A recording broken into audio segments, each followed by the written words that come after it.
Aujourd'hui, on va parler des régimes amincissants, on va parler de la glucodépendance, on va parler du bien-être, de la neurochimie cérébrale, on va parler flore intestinale et notamment la candidose digestive, on va parler des allergies alimentaires et on va parler bien sûr du cycle féminin et de la ménopause. Hello Brigitte, hello Delphine. Pas de soucis, hein, je laisse toujours un petit peu de temps, le temps que tout le monde se connecte pour qu'on puisse démarrer tout ensemble. Donc Delphine, t'arrives pile au bon moment.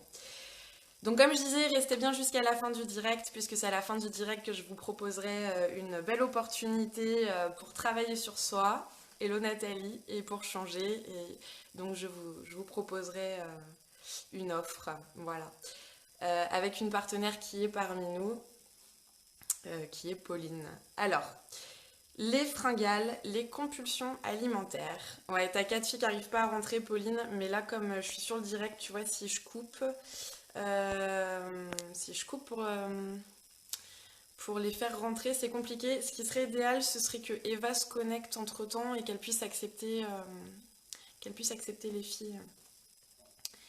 Si je vois Eva se connecter, je lui dirai. Alors, qui parmi vous est concerné par les fringales ou les compulsions alimentaires? Dites-moi un petit peu quels sont, en commentaire, dites-moi quels sont les moments, les aliments sur lesquels éventuellement vous auriez tendance à avoir des fringales. Ah oui, coucou Laetitia. C'est vrai, toi t'as plusieurs comptes, ça. Dites-moi un petit peu en commentaire qui est concerné, pourquoi, comment, et puis on va commencer par parler des bénéfices à travailler sur ces fringales et ces compulsions alimentaires. Vous savez que dans ma consultation, je travaille avec des protocoles complets sur mesure pour chaque femme, pour vraiment travailler sur la base de ces compulsions, sur en fait comment ne plus avoir ces fringales. Donc bien sûr, ce sont des protocoles qui doivent être individualisés, parce que vous allez le voir, il y a plein de raisons aux fringales. Mais dans tous les cas, pour moi, c'est hyper important parce qu'on ne peut pas travailler sur de la nutrition sur mesure et sur le bien-être alimentaire si on a des compulsions, des envies entre les repas, du grignotage. Pourquoi? Parce que le grignotage spolie complètement notre énergie vitale. Voilà, comme je dis souvent, on a comme une réserve, admettons 100 points, d'énergie dans le corps et qui servent en fait vraiment à tous les mécanismes physiologiques. Et en fait, les digestions laborieuses et le non-stop alimentaire soustraient beaucoup d'énergie. Et donc, si vous octroyez 60 points par jour à la digestion, il ne vous reste plus que 40 points pour la division cellulaire, bien digérer, bien synthétiser les hormones, bien dormir, bien bouger, etc. Donc ça, c'est vraiment hyper important de travailler sur ces fringales et c'est un sujet dont j'aime bien parler. Donc, une fois que vous avez stoppé les fringales et les compulsions alimentaires, vous retrouvez une meilleure digestion, ça c'est sûr, et donc une meilleure flore intestinale, puisque les grignotages, les compulsions, etc., vous allez le voir, en fait, ça déséquilibre totalement la flore intestinale. Il y a plusieurs types de flore au niveau digestif, et chacune doit rester dans son milieu à lui, à elle. Et donc, avec ces mauvaises habitudes alimentaires, en fait, elles vont changer de place, elles vont gagner du terrain, elles vont être là où elles ne doivent pas aller. Et c'est ce qui peut vous causer des ballonnements, c'est ce qui peut vous causer des problèmes de constipation, de diarrhée. Et puis à terme, bien sûr, ça impacte toute la santé. Et comme je vous disais que ça spolie l'énergie vitale, ça spolie aussi l'énergie vitale sur le système immunitaire. Donc le fait d'arrêter les fringales, de ne plus avoir ces compulsions alimentaires, vous allez être en bien meilleure santé, vous risquez moins les cancers, les choses comme ça, mais vous allez tout de suite vous en rendre compte, vous allez être moins malade, vous n'aurez plus la fameuse sinusite chronique que certaines peuvent avoir. Et donc bien sûr vous serez en bien meilleure forme avec une bien meilleure humeur puisqu'on sait aussi que la flore intestinale a un impact direct sur l'humeur. Et bien entendu ça va hyper positivement impacter votre poids, votre cycle féminin, votre ménopause et votre fertilité pour celles qui essaient de concevoir un enfant. Alors je remonte un petit peu les commentaires, voir un petit peu tout ce que vous m'avez dit.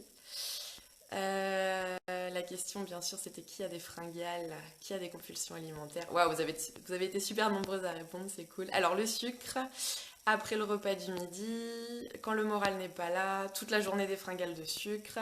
Coucou Lucie. Fringales sur du sucre et du chocolat. Bonjour Laura. Appel du sucre, chocolat, sucre, concerné par la candidose, le sucre après le repas.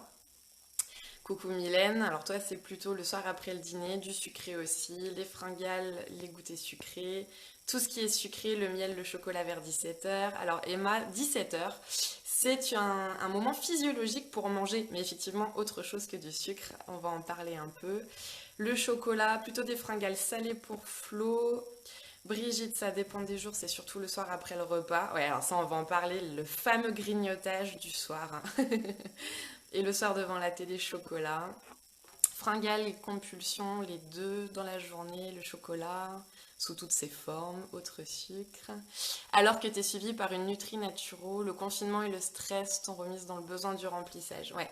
La plupart de mes clientes, là, sont passées par, effectivement, avec le confinement, des grandes périodes de stress. Il y en a qui ont pu avoir l'impression d'avoir fait marche arrière sur leur protocole. Mais j'ai envie de dire, à situation exceptionnelle et grand stress, il est un peu logique d'avoir une réaction aussi exceptionnelle et donc logique qui va permettre de compenser ce stress. Et effectivement, quand on sait pourquoi et comment gérer ça, c'est aussi plus facile de ne pas se laisser engouffrer dans ce cercle vicieux des fringales, etc. Donc Mylène a aussi des fringales le soir quand elle est fatiguée. Flo, c'est le salé vers 18h. Donc ça me paraît relativement physiologique. 3 gros repas et une collation 2 heures avant le repas du soir sont des choses qui sont normales. Ce qui n'est pas normal, c'est d'avoir envie de manger 2 heures après un repas ou dans la foulée, ou d'avoir des fringales toute la journée, ou d'être toutes les heures en train de prendre un petit morceau de chocolat, un petit gâteau, un petit truc. Ouais, le remplissage, effectivement, c'est vraiment quelque chose d'assez émotionnel, quoi. Alors, on va parler de la toute première cause dont je voulais parler par rapport à ces fringales, ce sont les régimes amincissants. Qui parmi vous a déjà suivi au moins dans sa vie au moins un régime qui vise à la perte de poids? Je pense notamment à tout ce qui est régime, comment on dit, ah bah j'ai perdu le mot, les régimes hypocaloriques, voilà. Qui a déjà suivi un régime hypocalorique et pourquoi ça va impacter complètement, dérégler vos envies alimentaires et en fait votre biologie, votre chronobiologie par rapport à tout ça. Alors Maïka, bonjour, comment résister au goûter avec les enfants? Ben moi j'ai envie de te dire, faut pas y résister. Moi je prends un goûter avec ma fille, seulement je prends un goûter adéquat, que je prends avec ma fille à une heure adéquate. Voilà, c'est dans notre rythme de famille, on l'installe. Donc il n'y a pas de nécessité à résister à ce goûter, au contraire. Alors, Laura, quand tu t'ennuies et que tu as un coup de blues, plutôt sucré ou junk food? Ouais, ça on va en parler un petit peu après les régimes. Coucou Isabelle, merci de nous rejoindre quelques instants. Hop, pardon, mais je reçois plein de messages privés en même temps, c'est pas pratique pour lire vos commentaires. Alors, j'avais pas eu ce souci avant, depuis 1 an et demi, j'ai arrêté de fumer, j'ai changé de stérilet pour un moins dosé. J'ai aussi pris 10 kilos, j'essaie de maigrir un peu, j'essaie de faire plus attention, et depuis que j'essaie de faire attention, j'ai l'impression d'avoir toujours faim. Bah justement, alors voilà, tu vas être complètement, même si tu fais pas un régime hypocalorique, je pense que tu vas te reconnaître dans la description que je m'apprête à faire. Et par rapport aux envies depuis que tu as arrêté la cigarette, tu vas voir, on va en parler juste après. C'est logique, c'est en fait les mêmes mécanismes neurochimiques, les mêmes mécanismes hormonaux qui sont en jeu, que ce soit la clope, mais on pourrait parler du café, on pourrait parler des drogues, on peut parler de la nourriture. Emma, tu as essayé de faire au moins 100 régimes. Essayez de faire attention. Envie de mordre à 17 et 22 heures pour Marielle. Isabelle a peur des régimes. Et Flo a fait un régime efficace, mais 1 an après, reprise du même poids. Ok, mais peut-être que tu avais repris certaines habitudes qui ne te convenaient pas entre-temps. Ça, c'est une possibilité. Isabelle, tu as des fringales de chocolat. Donc ça, le chocolat, on va en parler après les régimes amincissants. Les régimes amincissants, ils visent à réduire le nombre de calories. Je sais pas si vous avez déjà fait attention pour celles qui ont suivi des régimes, si vous avez déjà compté le nombre de calories. Je sais que la plupart des femmes dans ces cas-là visent entre 1000 et 1700 calories par jour.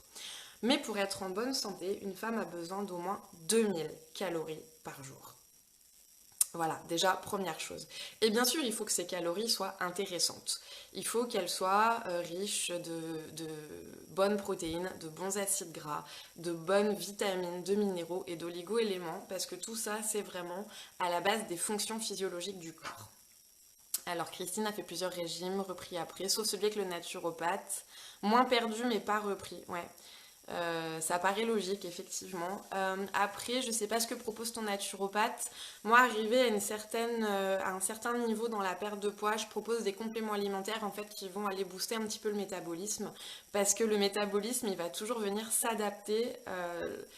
Ton corps, il n'a pas envie que tu perdes du poids. Il va toujours faire en sorte qu'en cas de famine, de disette, tu es toujours de la réserve. Et c'est ce qui se passe d'ailleurs avec les régimes amincissants. Comme vous mangez pas suffisamment, votre corps va être, dans un premier temps, il va être stressé. Ça va augmenter l'hormone du stress adrénaline, ça va augmenter l'hormone du stress cortisol, comme je le dis souvent, de la même façon que si vous croisiez un tigre au bout de la rue.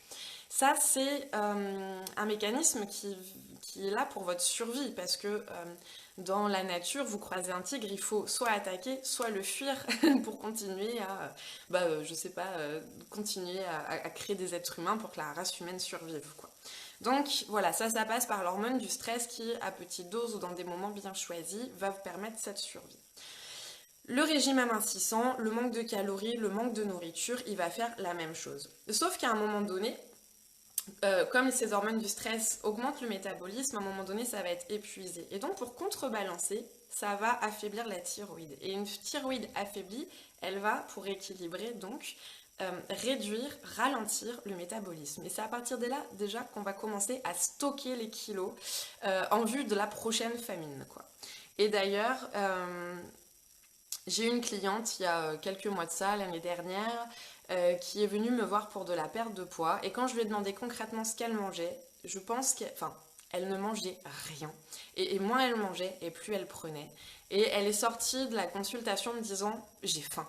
Ça y est, je ressens la faim. Et elle s'est mise à remanger et elle a commencé déjà là à perdre quelques kilos. Alors, je vous lis un petit peu. Métabolisme de base tellement important, ne jamais descendre en dessous, plus les activités physiques, t'as raison et bien de le préciser. Ouais, c'est vraiment important de manger suffisamment. Et non, jamais compter, je sais pas faire et avant j'ai jamais eu de soucis de poids, ok. Mais alors, le mieux c'est pas de compter les calories, hein. Le mieux c'est vraiment d'avoir quelqu'un qui peut t'accompagner et qui peut t'aider à comprendre quelle est la bonne assiette pour toi à chaque repas. Ça m'énerve de compter, pas envie de compter, je fais plutôt des mini-diètes, ok. J'ai pris de la spiruline et des choses pour les intestins, une bonne gestion de stress, cohérence cardiaque. Bien sûr, ça c'est la base, parce que tout stress va amener en fait le même mécanisme que celui dont je viens de parler. Donc voilà, les régimes amincissants, ils vous stressent, ils ralentissent votre métabolisme, ils vous font stocker les kilos. Et en plus, il vous affame, parce que le fait de ne pas manger suffisamment, vous allez être en carence d'acides gras essentiels, en carence de protéines, en carence de vitamines, minéraux, oligo-éléments. Donc vous allez avoir tout le temps faim. Et en plus, vous allez avoir plus de risques de vous jeter sur vraiment les aliments faux amis. Une femme qui en manque d'oméga 3, ça c'est juste hyper nécessaire pour l'élaboration de ses cellules nerveuses, de ses cellules hormonales, de ses neuromédiateurs, etc. Au lieu de se jeter sur une boîte de macros par exemple, elle va avoir plutôt tendance, parce que c'est la culture et que le corps va aller vers ce qu'il connaît, vers un paquet de chips. Alors que le paquet de chips, c'est que des acides gras hyper oxydés et franchement plutôt nocifs, qui vont pas du tout vous apporter les oméga 3. Mais ça reste du gras et le corps il va aller au plus facile. J'hésite depuis 15 jours à me lancer et à faire le jeûne intermittent. Ouais, ça peut se justifier dans certains cas. Est-ce qu'en vieillissant et selon le morphotype on grossit ou pas? Ouais, ça peut. Ça peut, mais normalement ça doit être assez... Enfin, par l'alimentation et l'hygiène de vie, tu dois pouvoir équilibrer quand même. À savoir qu'à la ménopause, ça peut être assez logique de prendre quelques kilos pour justement le bon déroulement du système hormonal à venir. J'en reparlerai un petit peu vers la fin. Lucie, tu es stressée 90% du temps. Ouais, alors il y a des outils hein, de gestion du stress. Ça, il faut pas hésiter à aller se faire masser, à prendre quelques séances de sophrologie, à faire de la cohérence cardiaque, à stimuler le nerf vague avec des pratiques méditatives, relaxation, yoga, qigong, voilà, tout ce qui peut te faire du bien. Les pratiques créatives aussi font beaucoup de bien. Donc, voilà. Les régimes amincissants vous affament, vous font stocker les kilos et en plus créent des carences qui vont amener de nouvelles fringales. C'est vraiment un gros cercle vicieux et si vous êtes accro au régime amincissant, moi je vous conseille vraiment de commencer un accompagnement complet et sur mesure avec au mieux au minimum une nutritionniste ou une diététicienne. Et pour moi, au mieux avec une naturopathe, parce que la naturopathe va aussi prendre en compte toute la physiologie digestive. La deuxième chose dont je voulais parler, alors ça peut arriver à force de ce type de mécanisme de carence ou pas, c'est la glucodépendance. C'est-à-dire la dépendance aux glucides en général et aux sucreries en général. C'est vraiment un cercle vicieux parce qu'en fait, par exemple, si vous prenez un petit déjeuner très sucré, typiquement les croissants, les viennoiseries, le bon petit déj français, là, le taux de sucre dans le sang, il va grimper comme ça en flèche. Et le corps, pour répondre à ce stress, alors déjà, il va envoyer un peu de cortisol, mais surtout, il va envoyer via le pancréas l'insuline. L'insuline, elle va permettre de faire redescendre le niveau de sucre dans le sang, mais jusqu'à un point où ça peut manquer. Et donc vous allez avoir un coup de barre, une nouvelle fringale, 1-2 heures après ce fameux petit-déj, cette orgie de croissants et de viennoiseries. Et donc à nouveau un pic, et à nouveau une hypoglycémie, un pic, une hypoglycémie, un pic, une hypoglycémie. Et en fait, à force de faire ça toute votre vie, vous allez fatiguer votre pancréas. Et vous n'allez plus suffisamment fabriquer l'insuline. Et c'est là qu'on peut commencer à voir se développer le diabète. Donc ça, je voulais en parler. C'est un grand bénéfice à comprendre et à arrêter le cercle vicieux des fringales. Parce que vraiment, il n'y a pas très longtemps, voilà, sur Facebook, j'ai vu un garçon qui disait ouais, j'ai contracté un diabète de type 2, je voulais vous en parler parce que je pensais que ça arrivait qu'aux autres. Mais tout le monde peut être amené à avoir un diabète de type 2. Faites-vous dépister. Mais j'avais juste, alors je l'ai pas fait bien sûr, mais j'avais juste envie de lui répondre, ben c'est pas juste que ça peut arriver à tout le monde, ça arrive aussi parce qu'il y a des mauvaises habitudes qui sont là derrière et qui n'ont pas été prises en compte, parce que tu n'y as pas été sensibilisé, parce que peut-être tu savais pas, parce que peut-être l'envie était plus forte que toi. Je veux dire, même des gens qui ont une volonté de faire peuvent être sujets aux fringales et pas savoir comment s'en sortir. Donc oui, c'est vraiment hyper important de faire attention à ça. Voilà, alors la chose suivante, pour celles qui n'étaient pas par exemple concernées par les régimes amincissants, mais qui peuvent être concernées par le chocolat le soir ou les grignotages liés au stress et à la fatigue, c'est tous les mécanismes liés au bien-être et à la neurochimie cérébrale. Qu'est-ce que ça veut dire ? Ça veut dire que notre corps, notre cerveau et notre système nerveux fonctionnent avec des neuromédiateurs, des neurotransmetteurs. C'est en fait des hormones qui viennent stimuler ou détendre le corps. Et en fait, toutes ces neurohormones, elles ont ce qu'on appelle des précurseurs, des acides aminés ou des éléments qui, dans la nourriture, vont venir stimuler ou améliorer ou diminuer en fait le passage au niveau du cerveau de ces médiateurs. Par exemple, tout ce qui est glucides, alcool et sucreries, ça vient donner un carburant d'urgence pour le cerveau. Ça peut aider à la concentration en cas de coup de pompe, etc. Donc ça, c'est assez typique après un gros effort, par exemple. Après, on peut parler des endorphines. C'est tout ce qui va être lié à la douleur. La douleur, elle peut être physique, elle peut être morale. L'endorphine, vous la sécrétez naturellement à certains moments. Et il y a effectivement des acides aminés comme la phénylalanine qui vont venir stimuler ce neuromédiateur. Ça, c'est quelque chose que les femmes peuvent aller chercher, par exemple, quand elles n'ont pas tellement confiance en elles ou qu'elles ont besoin. C'est le câlin émotionnel qu'on se fait à soi-même. C'est je m'aime donc je mange, typiquement. Ensuite, il y a un neurotransmetteur qui est assez connu. Par exemple, si vous avez déjà pris des antidépresseurs une fois dans votre vie, il n'y a pas de honte à ça, c'est la sérotonine. La sérotonine, elle permet de stimuler le bien-être, la détente, la relaxation et surtout, de la sérotonine, on va sécréter une autre hormone qui est la mélatonine. C'est l'hormone du sommeil. Donc par exemple, si vous avez tendance à prendre un petit morceau de chocolat le soir, c'est parce qu'il y a en fait dedans du tryptophane qui vient stimuler cette sérotonine. Et aussi, bon, non, je vais rester simple, parce que cette sérotonine, comme elle se transforme ensuite en mélatonine, c'est ce qui va vous permettre, ce petit morceau de chocolat, de vous apaiser suffisamment pour trouver le sommeil. Et puis il y a aussi un autre type de neurotransmetteurs qui sont en fait plutôt des excitants naturels du corps. La dopamine et l'adrénaline par exemple, si vous avez déjà entendu. Et ça va être plutôt... Alors le chocolat, parce que dans le chocolat aussi il y a de la théobromine qui est un excitant. Ça peut être aussi le café, ça peut être la cigarette. Là typiquement, par exemple, si vous avez tendance à manger ou à boire un petit café avant de démarrer une activité, ou que vous avez besoin de ça pour vous concentrer, et ben vous êtes typiquement en carence de ce neuromédiateur. Ça peut être aussi le cas quand la thyroïde est un petit peu faiblarde. Donc tout ça, ça va aussi avoir avec le stress, puisque le stress modifie les sécrétions au niveau des neuromédiateurs. Voilà, si vous avez des questions un petit peu déjà sur ces parties, c'est le moment, je vais vous lire et puis je vais répondre aux questions avant de passer à la suite. Ça j'avais déjà lu. Est-ce qu'en vieillissant, ça aussi j'avais déjà lu. Alors, Laura, en parlant de ça, je fais des malaises post-pandiales dont mon médecin ne trouve pas de cause réelle. J'ai été voir un cardio car il suspectait quelque chose à ce niveau-là. Rien, un gastro-entérologue et rien à signaler non plus.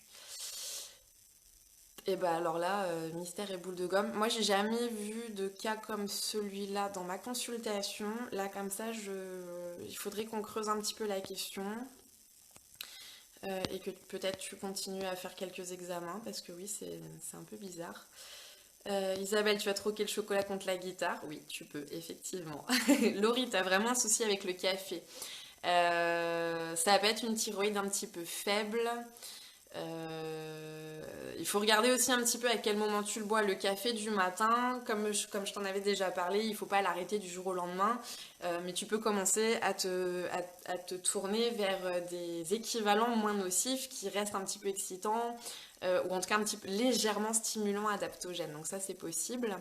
Et puis surtout il faut passer sur une alimentation qui va te permettre de synthétiser toi tes propres neurohormones. Et Pauline, toi aussi, donc Laurie et Pauline sont sœurs. Donc Pauline, quand elle est devant l'ordinateur, elle a aussi besoin d'un café. Alors ça, c'est la concentration. C'est que tu cherches quelque chose pour canaliser, pour te concentrer. Et donc dans ton cas, ça pourrait être plutôt une pratique de méditation, par exemple, qui pourrait venir te faire du bien. Aurais-tu une idée de pourquoi le café m'endort alors que le thé m'exciterait? Oui, je pense que ça peut être... Alors... Ça va peut-être vous choquer un petit peu ce que je vais dire. Moi, j'ai connu des gens qui prenaient des drogues très très dures. Et typiquement, l'héroïne qui est censée endormir certaines personnes a priori. J'ai connu des gens pour qui ça avait un effet extrêmement stimulant. Alors, je sais pas si c'est très courant, mais en tout cas, quand j'avais entendu parler de ça, j'avais trouvé ça un petit peu curieux. Je pense que ça peut être lié aussi au système nerveux. Le café, peut-être que tu es aussi allergique et qu'en fait, ça te fait sécréter plutôt des endorphines plutôt que de la dopamine et de l'adrénaline, par exemple. Alors que dans le thé, il peut y avoir des choses un petit peu astringentes qui, en fonction de ta morphologie, pourraient te stimuler juste ce qu'il faut. Ou pas. Mais de souvenir, c'est toi aussi qui n'arrive pas à dormir après une méditation à 17h. Je sais pas, peut-être que ton système nerveux fonctionne à l'envers. Laurie, le matin, t'as besoin d'un café, voire deux, oui, mais tu sais, moi aussi, parce que j'ai été longtemps j'ai pas toujours eu une hygiène de vie très franchement exemplaire et que voilà, j'ai aussi pris cette habitude de sécréter mon propre cortisol après le café du matin. J'ai besoin de mon café pour démarrer ma journée. Donc ça vient aussi d'un métabolisme qui est un petit peu ralenti et moi je sais que j'ai besoin par rapport à ma constitution de manger plutôt des protéines animales, de manger beaucoup de choses riches en magnésium, riches en acides aminés de qualité. Voilà, c'est un parcours intéressant, mais ça peut prendre un peu de temps avant de trouver le bon équilibre. En manque de sérotonine et de mélatonine, manque de sommeil pour Delphine. Ouais, donc là, il faut aller en fait soigner un petit peu tes glandes surrénales et puis revoir aussi l'hygiène alimentaire, trouver quelque chose qui soit vraiment sur mesure pour toi pour que tu puisses sécréter par toi-même la bonne neurochimie. Alors Lucie, le végétarisme pose-t-il problème quand on est en surpoids et sujet au grignotage? Pour moi, le végétarisme ne pose pas de problème. Mais autour de moi, dans ma consultation, en discutant avec des femmes végétariennes, j'ai été végétarienne. J'ai aucun problème avec ça. Alors, il y a deux problèmes. Il y a soit le problème des protéines. Parce que les protéines, c'est ce qui va permettre de ne pas avoir faim entre les repas. Il faut commencer l'assiette par les protéines pour être, par exemple, calé plus rapidement si vous avez tendance à manger beaucoup.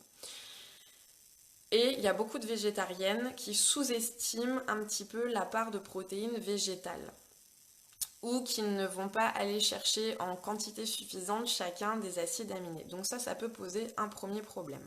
Mais il y a aussi des végétariennes qui, en équilibrant la part en protéines végétales, n'ont plus de soucis de surpoids ou de grignotage. Maintenant, moi je tiens compte aussi de la constitution. Moi, j'ai une constitution... Et ça peut être aussi le cas par rapport aux antécédents génétiques. Je veux dire, si tu as été dans une telle ou telle population qui mangeait beaucoup de viande, le corps peut avoir plus de facilité à digérer les protéines animales. En fait, la protéine animale, c'est quoi? C'est une protéine végétale préfabriquée, enfin prédigérée en quelque sorte. Donc voilà, mon conjoint, donc que tu connais, Julien, lui, il a des envies de viande alors que sa constitution lui demanderait plus de manger des légumineuses. Moi j'ai une constitution, alors je suis pas très fan de l'idée de manger de la viande, mais c'est ce qui convient le mieux à ma constitution, à ma morphologie et à ma santé finalement. Donc c'est voilà encore une fois du cas par cas. Il peut être possible avec la naturopathe, de faire des essais, c'est-à-dire d'équilibrer déjà avec de la protéine végétale et puis en menant l'enquête, en voyant ce qui se passe, de dire que si tu as envie de le faire, tu peux réintégrer des protéines animales, alors, des œufs si tu en manges, du fromage dans certains cas ça va pas être possible non plus. Donc voilà. Aurélie, pour booster la mémorisation et la concentration, Brain Gym ou 11 circuits de psychobioacupressure. Aurélie, elle pratique la psychobioacupressure dans l'Oise, elle est top. Donc si vous voulez aller booster la mémorisation avec elle, je vous le recommande vivement. Nous, toute la famille est passée en psychobioacupressure avec Aurélie. Nana, mon fils qui est autiste et hyperactif réagit comme ça aux produits censés endormir, il s'énerve et au contraire son traitement qui est un stimulant l'aide à se concentrer. Ouais, c'est hyper intéressant, effectivement tout ce qui est Ritaline, etc. aide à se concentrer parce que ce sont en fait ce sont des principes excitants qui viennent amener de l'énergie mais aussi de la concentration, donc c'est lié.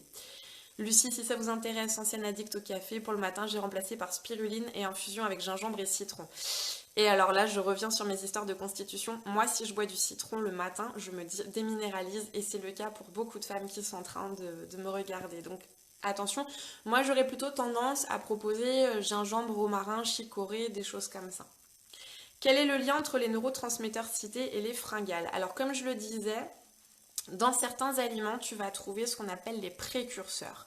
Donc des éléments qui, contenus dans la nourriture, vont venir stimuler tel ou tel type de neurotransmetteurs. Le chocolat, ça va... Par exemple, les femmes qui ont ces fringales de chocolat, je vais surtout leur demander quand est-ce qu'elles le mangent. Si elles le mangent avant d'aller dormir, il y a certainement une carence en sérotonine, mélatonine. Si elles le mangent avant ou pendant qu'elles travaillent, c'est certainement au contraire une carence en dopamine, adrénaline, catécholamine, autres. Voilà. Donc en fait, il y a aussi des éléments qui vont... Il y a des neurotransmetteurs qui se font concurrence au niveau de la barrière hémato-encéphalique, c'est-à-dire que s'il y a beaucoup de certains neurotransmetteurs qui passent dans le cerveau, il y en a d'autres qui vont avoir plus de mal à passer. Donc on peut aussi avoir des fringales qui vont indirectement permettre de stimuler par exemple la sérotonine. Laurie, oui d'ailleurs tu m'as conseillé de commencer par les protéines, c'est clairement efficace. Ça c'est clair, il n'y a pas photo, c'est hyper efficace. Laetitia, c'est super intéressant, surtout que je supporte pas l'herbe, du coup j'ai jamais rien essayé d'autre, donc je peux pas faire de feedback. Je vais creuser cette piste du système à l'envers, ouais. Faut-il aussi faire attention à ces taux d'acétylcholine? Oui, oui, je crois que ça s'écrit effectivement comme ça. Oui, c'est pas ce sur quoi je suis le plus renseignée, mais oui, effectivement, c'est quelque chose dont j'ai déjà entendu parler. Bravo pour ce live super intéressant, mais merci, j'avais vraiment envie de... La dernière fois, j'ai dit ce sera le dernier live, et en fait, j'avais vraiment envie de vous parler de ça, parce qu'il y a tellement de choses... Comment connaître sa constitution du coup? Alors, tu peux explorer la médecine traditionnelle chinoise, tu peux explorer les doshas dans l'Ayurveda et tu peux voir avec un naturopathe qui va évaluer selon ta physiologie, ta morphologie, tes habitudes, etc. Souvent, il y a des... Voilà, c'est pas la même philosophie à chaque fois, mais souvent quand même ça donne de très très bonnes pistes. Je sais pas si Karine est parmi nous. Karine, elle a un peu la même constitution que moi en naturopathie. Et elle explore beaucoup plus par rapport à l'Ayurveda que moi je connais beaucoup moins. Mais par contre, sur les besoins alimentaires, on en est arrivé aux mêmes conclusions. Hein. Donc c'est vraiment hyper intéressant. Alors, hop. Et donc voilà, ok, je vois que Laurie et Nana Vera se répondent en commentaire. Ok, je continue. On va parler maintenant de la candidose digestive et des fermentations intestinales. Je regarde un petit peu l'heure qu'il est. Est-ce que j'ai encore de la batterie? Oui, tout va bien. On peut encore continuer un peu. Est-ce que quelqu'un a déjà entendu parler, connaît dans son entourage quelqu'un qui a été sujet à la candidose intestinale? Moi, je dois avouer que quand j'ai commencé à évoluer un peu dans le milieu naturo, je pensais vraiment que genre la candidose c'était le truc à la mode pour tout mettre dessus. Ouais, tout était de la faute de la candidose. Et en fait, après avoir connu plusieurs personnes et avoir recueilli des témoignages qui vont vraiment dans des... Alors c'est le cas, hein, il ne faut pas tout mettre sur le dos de la candidose. Il peut y avoir des fermentations sans que ce soit une candidose intestinale très forte. Mais voilà, j'ai recueilli des témoignages qui font vraiment flipper. Dans ma famille, il y a des gens qui ont été touchés. Dans mon entourage, j'ai entendu des choses qui vont très très loin. Et mon conjoint, je lui ai aussi dit, je pense que tu as une candidose intestinale. Il était soigné pour une hernie hiatale, donc avec de l'oméprazole depuis des années. Il avait sans cesse des inflammations au niveau ORL. Alors il faut savoir que les inflammations ORL et le système digestif sont intrinsèquement liés. Et puis il avait tout le temps des plaques sur la peau et en fait le médecin lui avait pas dit que c'était des mycoses cutanées et il lui donnait des produits et en gros ça revenait tout le temps. Et puis on lui avait dit que c'était lié à la transpiration et puis il avait aussi des problèmes de fatigue, des problèmes de saut d'humeur et à un moment donné j'ai dit moi, je pense que tu as un souci de candidose intestinale. Donc, c'est-à-dire que c'est un champignon qui déséquilibre, enfin, qui est normal, qui permet certaines digestions au niveau intestinal, mais qui, par stress, mauvaise hygiène alimentaire, prise de pilules contraceptives, alors pas dans le cas de mon mec, bien sûr, prise d'antibiotiques, la flore intestinale se déséquilibre et ce candidat, généralement le candidat albicans, ce champignon, se surdéveloppe et il vient vraiment flinguer la muqueuse intestinale, donc plus de problèmes d'inflammation, d'allergie, etc. Et surtout, le candidat albicans, il sécrète des mycotoxines et bien sûr, il peut toucher tous les organes. Hein. La peau, dans des états très très poussés, ça peut vraiment aller jusque dans le sang. Et donc, ces mycotoxines, elles sont aussi à l'origine des fringales parce que le champignon va chercher à survivre et à se nourrir de sucre. Voilà, donc ça, ouais, ça va vraiment poser tout un tas de problèmes. Alors, je vous lis un petit peu.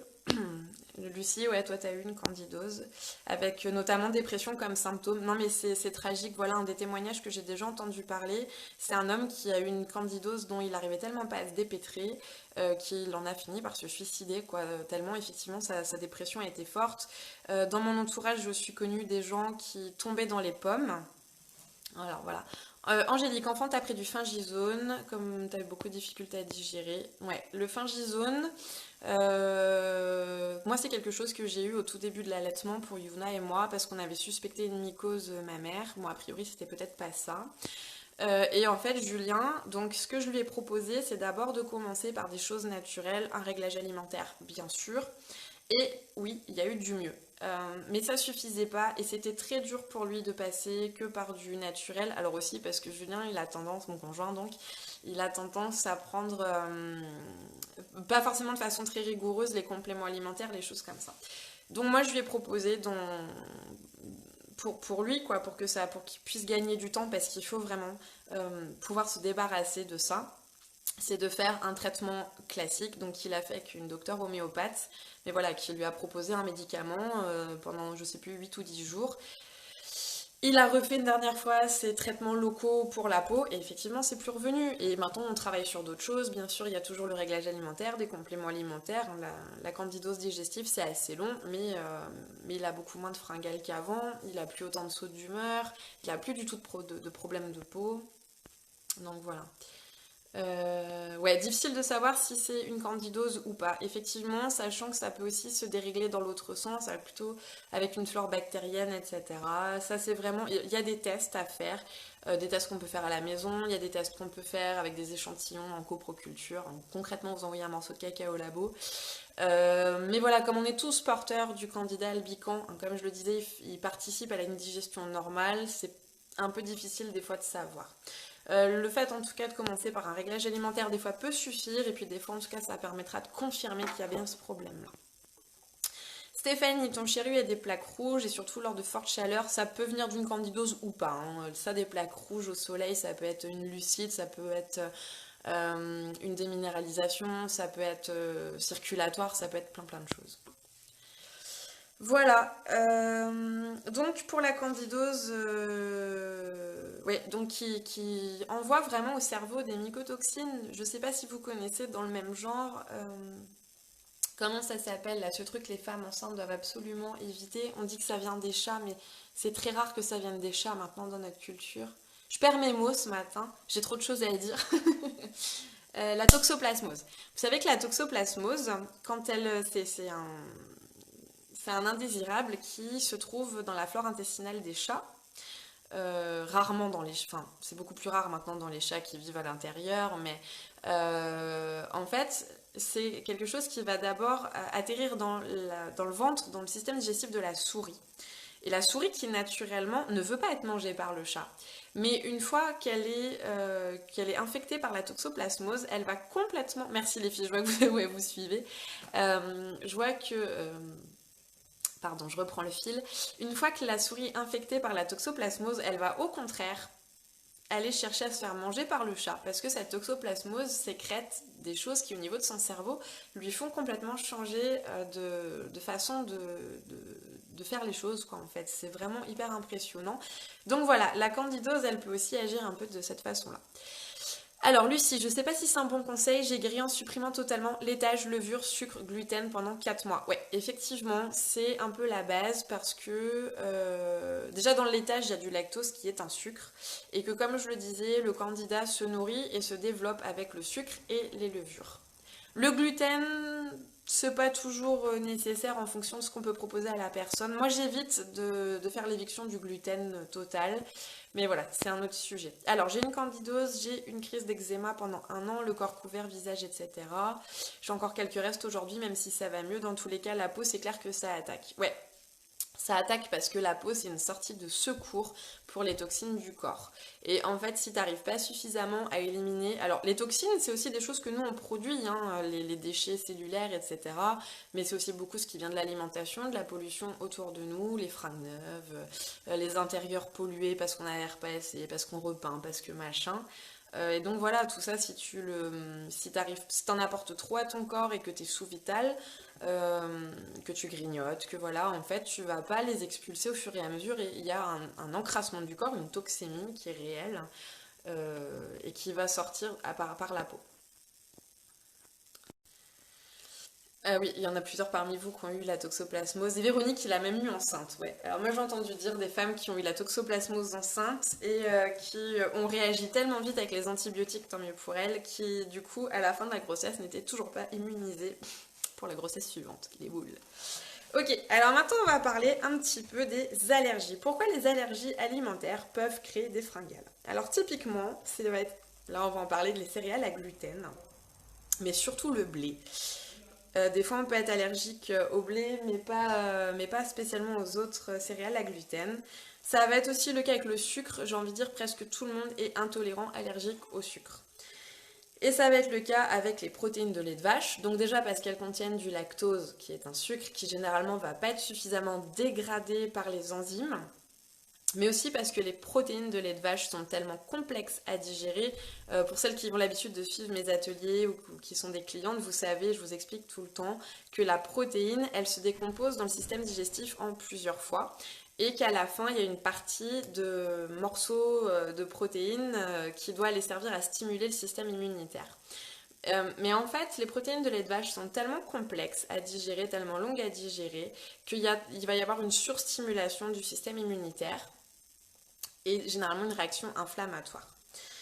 Pourquoi est-ce que on peut être intolérant ou allergique à ces aliments sans que ce soit détecté? Parce qu'une réaction allergique typique qui va être détectée chez l'allergologue, chez le médecin, elle va créer dans le corps une réaction qui va libérer de l'histamine. Ça, c'est ce qui fait faire les éternuements, les gonflements, etc. Mais c'est pas toujours le cas. Il y a en fait des allergies qui ne libèrent pas d'histamine mais qui par contre vont réellement shooter votre cerveau aux endorphines. Et comme je vous l'expliquais tout à l'heure par rapport aux neurotransmetteurs, neuromédiateurs, et cette endorphine, elle va vous amener vraiment dans une situation de dépendance, comme si vous preniez une drogue dure. Pourquoi? Parce que en fait, ça va libérer donc les endorphines et surtout les exorphines, qui sont vraiment des opiacés naturels produits par le corps. Et donc, vous imaginez bien que si on peut être accro à l'héroïne en une dose, on peut aussi être dépendant à ses propres opiacés qu'on sécrète soi-même à force. Voilà.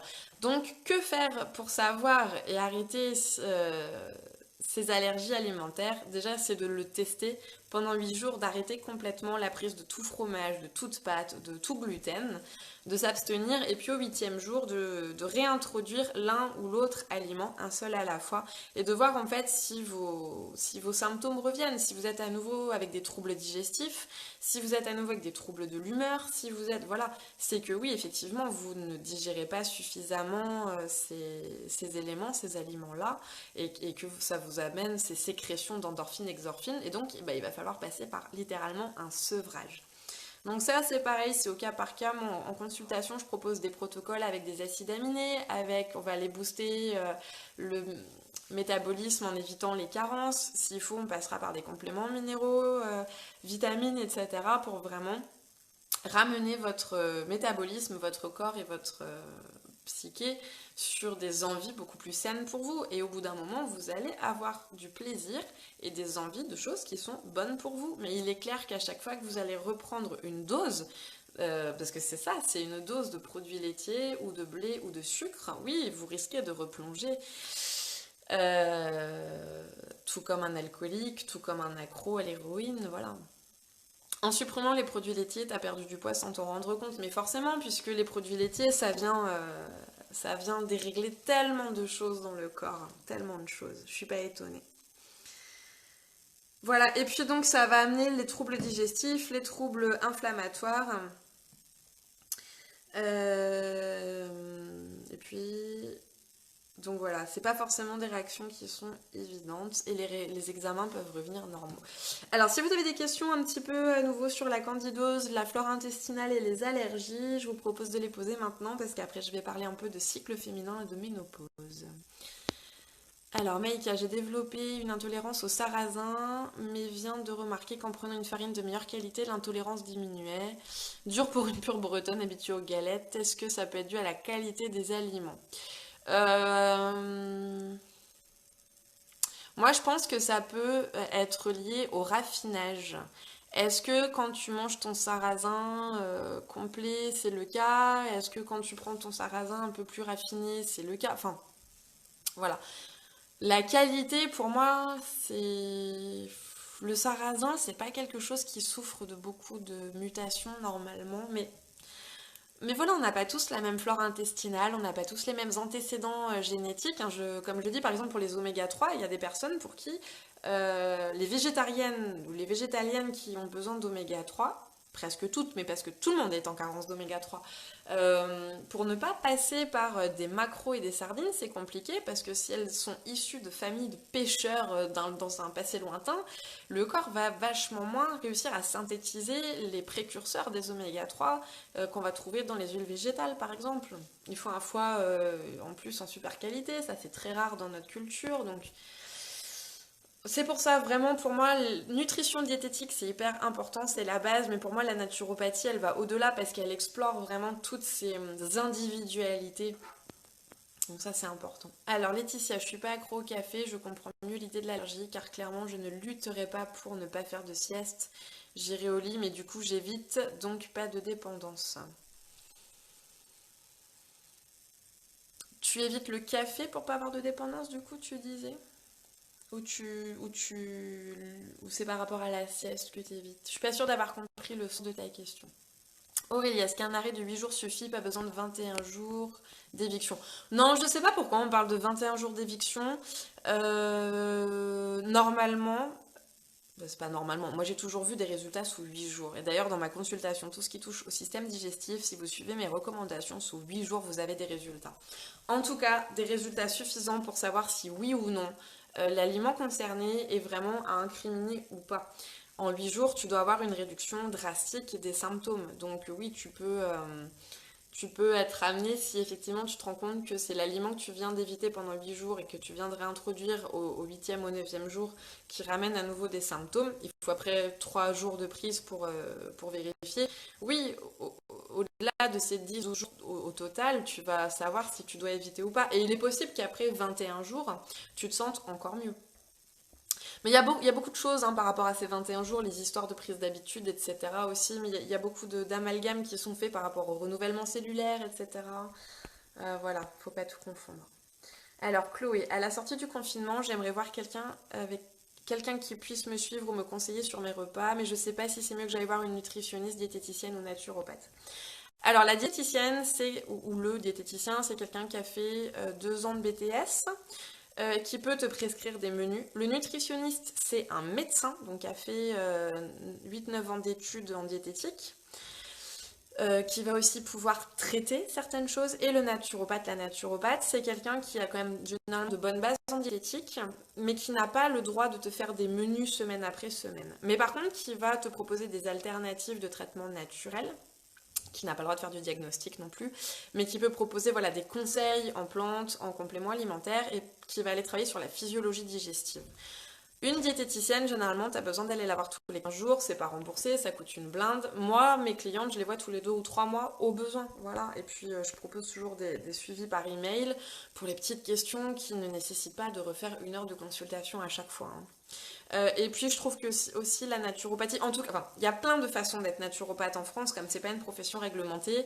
Moi, comme je dis souvent, pour les médecins, je suis une baba cool de merde, et pour les autres naturopathes, je suis une vendue des labos, dans le sens où je travaille beaucoup en diététique et je suis pas tellement sur les dogmes, le jeûne a priori, le crudivorisme qui est pour moi une absurdité, mais voilà, Laurie, quand tu dis le terrain et tout, oui, mais pas toujours. Pour moi, voilà, le terrain et tout, c'est presque un mantra pour les naturopathes, et pour moi, il n'est pas toujours vrai. Je travaille pas que sur le terrain. Des fois, il faut aller au-delà de ça, quoi.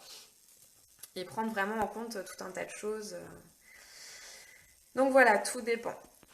Laetitia, t'évites parce que ça te fait dormir. Ouais, t'évites le café parce que ça te fait dormir, mais parce que voilà, si t'es dans une idée d'allergie, par exemple, effectivement, peut-être qu'il vaut mieux éviter. Une naturo comme Marjorie, tu disais ça pour... Ouais, alors après, j'ai envie de dire, tout dépend. Moi, mes clientes, je leur propose un réglage alimentaire type avec un certain nombre de choses à respecter. D'ailleurs, j'ai plusieurs clientes qui sont en train de me suivre, hein, donc si vous voulez répondre aux questions pour les autres filles, n'hésitez pas. Mais En tout cas, vous pouvez attester que je vous propose un tableau type, menu, repas type du matin, repas type du midi, repas type du goûter. Il y a toujours un goûter. Repas type du soir. J'ai certaines femmes dans ma consultation qui ne mangent pas, ou qui ne peuvent pas manger, ou qui ont des horaires décalés. Et ben, je m'adapte.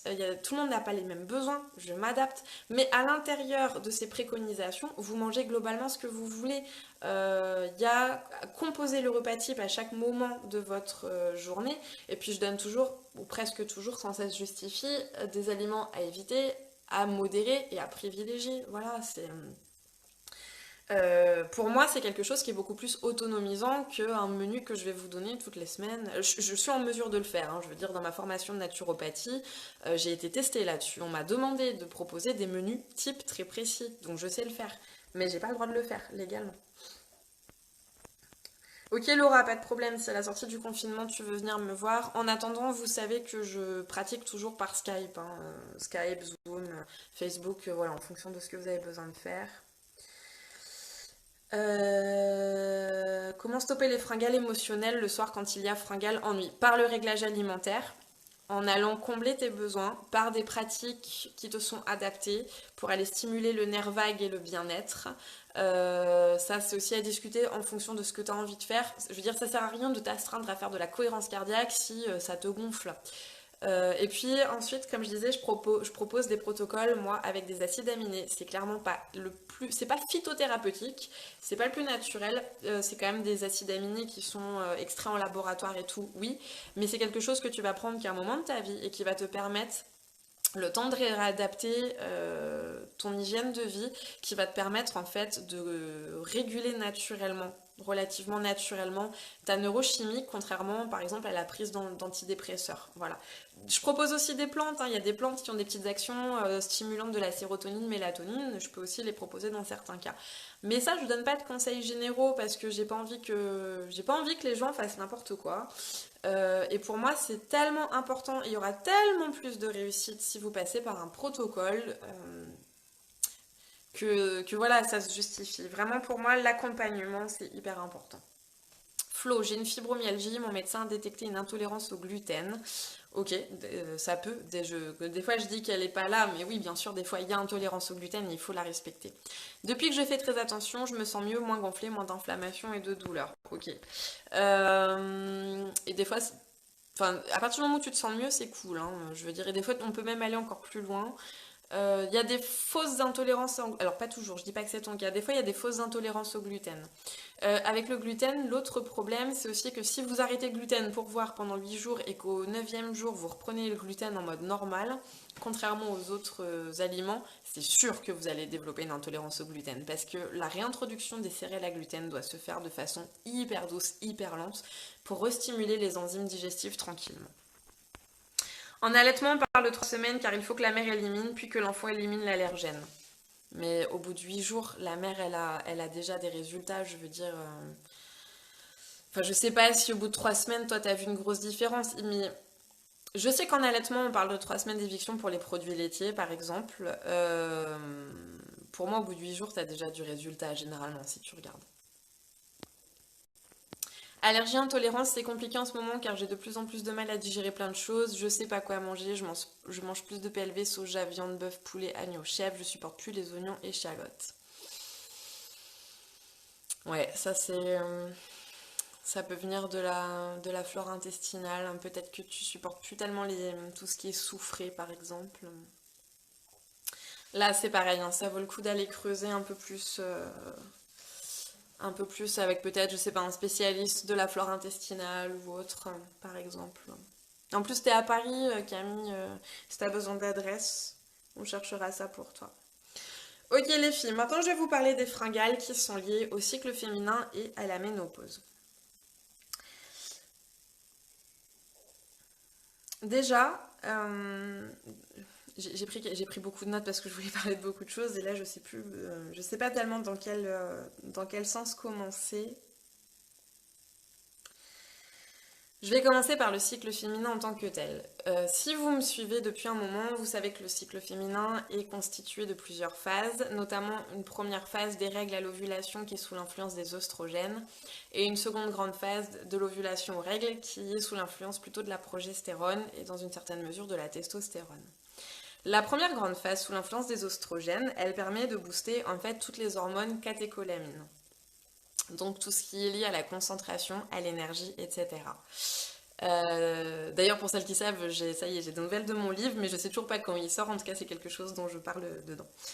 Et puis la seconde partie du cycle, elle est plutôt sous l'influence de progestérone, testostérone, qui vont stimuler plutôt les neuromédiateurs GABA, etc., qui sont des neurotransmetteurs liés au bien-être, à la détente, à la relaxation.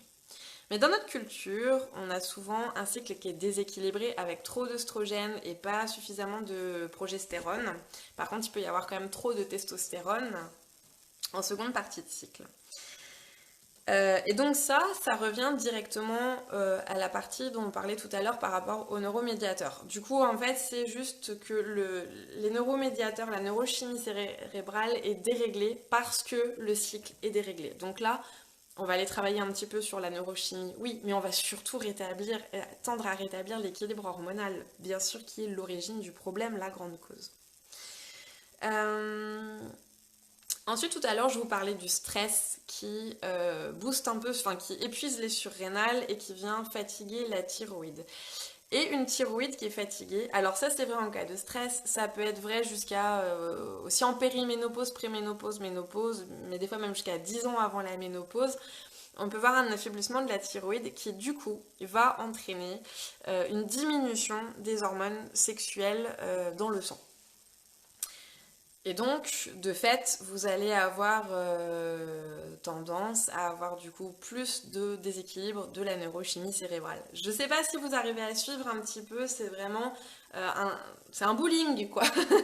On a lancé une boule, alors qu'il y a soit le stress, soit le déséquilibre hormonal, soit les deux, qui a tapé l'acquis cortisol, qui a tapé l'acquis thyroïde, qui a tapé à nouveau l'acquis cycle menstruel ou ménopause. Voilà, c'est vraiment un cercle vicieux. Et puis, on va retrouver toujours ce problème avec la glucodépendance qui va aussi à nouveau impacter le cycle.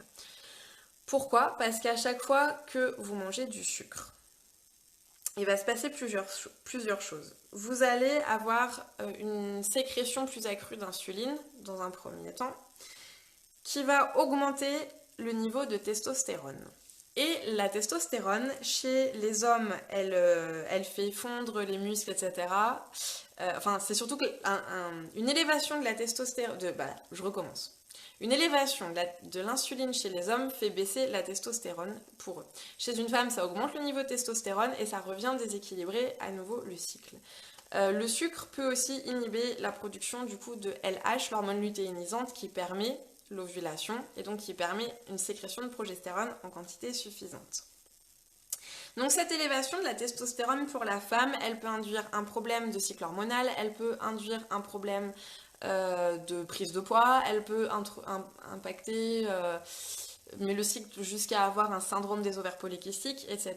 Et tout ça bien sûr toujours jusqu'au diabète. Voilà. Et puis tout à l'heure, oui, j'avais noté que je voulais vous parler de ça aussi par rapport au végétarisme. Il y a des femmes, comme je disais, végétariennes, qui, pour le corps, n'étaient pas en fait prêts pour le végétarisme. Alors bien sûr, il y aura toujours possibilité de continuer à bien fonctionner sans avoir besoin de remanger de la viande. Néanmoins, si vous aviez tendance à avoir des envies de viande, notamment de viande rouge, avant ou pendant les règles, ou juste après les règles et pendant la grossesse, ça je sais que j'ai pas mal de clientes qui remangent de la viande pendant leur grossesse, c'est souvent parce que vous êtes carencé en fer, en zinc et certaines vitamines B. Ok, il est déjà midi, on va pas trop tarder à clôturer. Voilà, je pense que j'ai un petit peu fait le tour de tout ce que je voulais parler. Je sais pas si j'ai été très claire sur le cycle féminin quand ça fait déjà 1 heure que je suis en train de parler vu que j'ai vraiment que des petites notes sous les yeux. N'hésitez pas à me poser les questions et puis dans quelques instants je vais vous parler du challenge bien-être de Pauline qui démarre bientôt. Voilà, donc j'attends vos dernières questions. Est-ce que j'ai été bien claire sur le cycle? En tout cas, si je résume, que ce soit un problème de régime hypocalorique, un problème de stress chronique, un problème de déprime, de neurochimie déséquilibrée, un problème d'allergie, un problème de flore intestinale, un problème hormonal de cycle féminin déséquilibré, de ménopause ou autre, de thyroïde, tout est intrinsèquement lié et donc il y a effectivement une tonne de choses qui peuvent causer vos fringales, vos compulsions alimentaires. Les compulsions alimentaires pour tout ce qui est produits laitiers, fromage, chocolat, pâtes, sucre, effectivement, ça va être un petit peu différent parce que là, c'est vraiment l'allergie qui va créer des grosses décharges d'opiacés naturels qui vont vous donner à nouveau envie de à nouveau envie d'aller vers ces aliments. Mais tout comme le café, vous pouvez y être accro parce que du coup, ou même le vin rouge, certaines personnes sont accros au vin rouge dans le sens où pour elles c'est une source de fer. Donc en fait, à force d'être allergique et accro à un aliment, votre corps, il va juste prendre des vacances, il va se dire, bah, en fait, si elle m'amène tel élément dont j'ai besoin par l'alimentation, je vais pas m'embêter à le synthétiser moi-même. Et c'est ce qui fait qu'on voilà, on n'arrête pas le café du jour au lendemain, on n'arrête pas la clope ou les drogues du jour au lendemain, on n'arrête pas le chocolat du jour au lendemain. Les produits laitiers et allergies, oui, on va quand même chercher à les éviter pendant 8 jours et généralement on va pas les reprendre. Mais là, c'est le protocole qui veut ça. Voilà. Hop. Alors j'espère que je vois toujours vos commentaires. Non, voilà, je les voyais plus. Donc Chloé, merci. Stéphanie, coucou. 21 jours, c'est le temps qu'il faut au cerveau pour perdre ou prendre une habitude. Alors comme je disais tout à l'heure, ça c'est un amalgame qui est fait par rapport aux régénérations cellulaires, etc. Pour prendre ou perdre une habitude, déjà il y a des moments propices. Si tu commences à prendre une habitude dans la deuxième partie de ton cycle, tu as beaucoup plus de chances que ça fonctionne. Et prendre ou perdre une habitude sur le long terme, c'est au minimum 2 mois. Par rapport au système digestif, 8 jours, c'est vraiment le temps qu'il faut pour voir une différence sur le système digestif. Je sais plus trop quoi manger, lardons et dinde ça passe, sinon courgettes, champignons, pâtes et patates. Ouais, mais ça peut valoir le coup que tu tiennes un petit journal alimentaire. Laurie, oui, on est d'accord, il y a beaucoup de paramètres à prendre en compte. Le côté psycho est tellement important, c'est un ensemble corps, esprit, mental. Mais c'est complètement un ensemble et c'est pour ça que j'ai l'impression que c'est un peu ce qui me différencie de beaucoup de naturopathes finalement, c'est que euh, je vais pas demander à mes clientes de changer d'habitude si... En tout cas, je vais les aider à le faire par rapport au côté psycho-émotionnel. C'est stupide de dire à quelqu'un d'arrêter comme ça tel ou tel aliment du jour au lendemain si en fait il en est émotionnellement, psychologiquement ou neurochimiquement dépendant. Donc là, il va vraiment falloir aider la personne, lui donner des béquilles en fait. C'est juste normal pour moi. Quid du jeûne intermittent par rapport aux fringales? C'est quoi la question? Parce que le jeûne intermittent en soi, oui, ça peut être bon, comme ça peut ne pas forcément bien l'être, ça dépend comment c'est fait, pour qui, etc. Ce que j'apprécie chez Marjorie, c'est l'accompagnement personnalisé. Mais oui, parce que pour moi, c'est vraiment la clé, quoi. Sinon, il faut effectivement aller voir un diététicien, nutritionniste ou autre. J'ai testé, j'ai pu constater moins de fringales, justement, moins de ballonnement et plus d'énergie. Et ben ça peut être dû à ta flore intestinale.